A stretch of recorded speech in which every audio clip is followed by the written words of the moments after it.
जय माता दी, जय माता त्रिपुर भैरवी। प्रिय श्रोताओं, आप सभी को गुप्त नवरात्रि के 6वें दिन की हार्दिक शुभकामनाएं। आप सभी पर माता भगवती की कृपा सदा सर्वदा बनी रहे।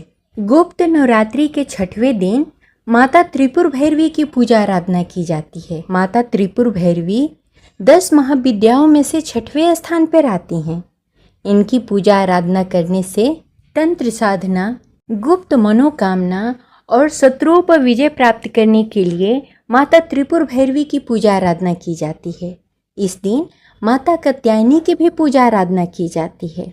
तो आइए पूरी श्रद्धा और भक्ति के साथ माता रानी के चरणों में नमन करते हुए सुनते हैं माता त्रिपुर भैरवी की कथा। तो प्रेम से बोलिए जय माता दी, जय माता त्रिपुर भैरवी। प्रिय श्रोताओं, आज गुप्त नवरात्रि का 6ठा दिन है।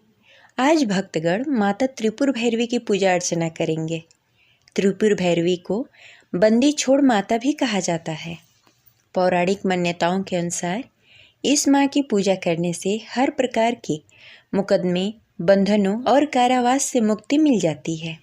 माँ त्रिपुर भैरवी को त्रिपुरा भैरवी, चैतन्य भैरवी, सिद्ध भैरवी, भुवनेश्वरी भैरवी, कमलेश्वरी भैरवी, कौशल्य भैरवी, कामेश्वरी भैरवी, रुद्र भैरवी, राजेश्वरी भैरवी, अन्य कई नामों से बुलाया जाता है।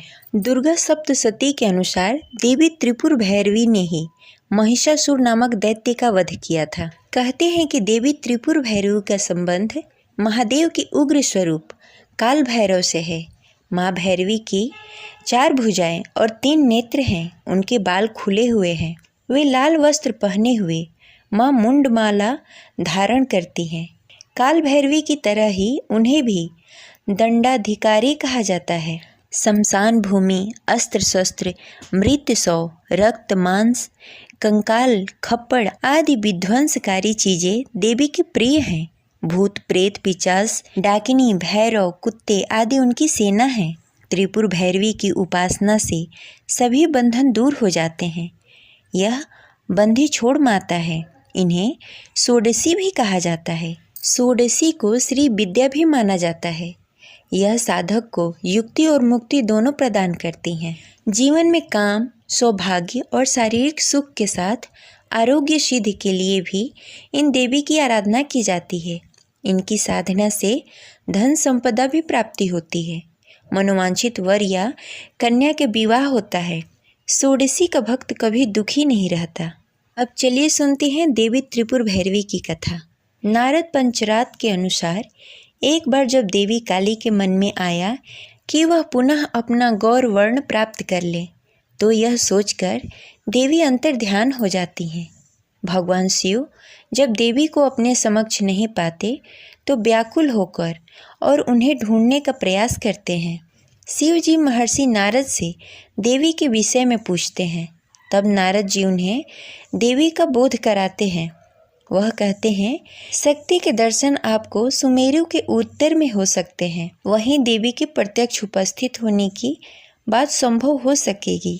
तब भोले शिव जी के आज्ञानुसार नारद जी देवी को खोजने के लिए वहां जाते हैं। महर्षि नारद जब वहां पहुंचते हैं तो देवी से शिव जी के साथ विवाह करने का प्रस्ताव रखते हैं। यह प्रस्ताव सुनकर देवी क्रुद्ध हो जाती हैं और उनकी देह से एक अन्य षोडशी विग्रह प्रकट होता है और इस प्रकार उससे छाया विग्रह त्रिपुर भैरवी का प्राकट्य होता है। इस प्रकार माता त्रिपुर भैरवी की प्राकट्य हुआ था।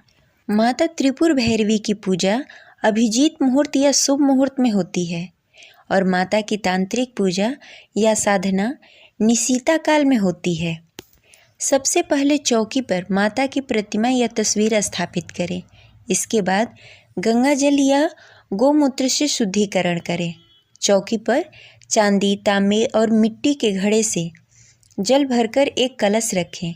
उसी चौकी पर श्री गणेश, वरुण, नवग्रह, षोडशी मातृका यानी कि 16 देवी, सप्तघृत मातृका की स्थापना भी करें। इसके बाद व्रत पूजन का संकल्प लें और वैदिक एवं सप्तशती मंत्रों द्वारा माता सहित समस्त स्थापित देवताओं की षोडशोपचार पूजा करें। माता को आसन, वस्त्र, सिंदूर, चंदन, रोरी, हल्दी, पुष्प, बेलपत्र, आभूषण और प्रसाद चढ़ाएं। उसके बाद धूप दीप नैवेद्य के साथ माता की पूजा करें, आरती करें। तत्पश्चात प्रसाद वितरण कर पूजन संपन्न करें। उसके बाद माता त्रिपुर भैरवी के मंत्र मूंगे की माला से 15 माला जाप करें। जाप के नियम किसी जानकार से पूछें। अपने मन से जाप नहीं करना चाहिए। ये रही आज की कथा। आपको कैसी लगी कमेंट बॉक्स में ज़रूर बताएं। अब चलिए सुनते हैं माता कात्यायनी की कथा।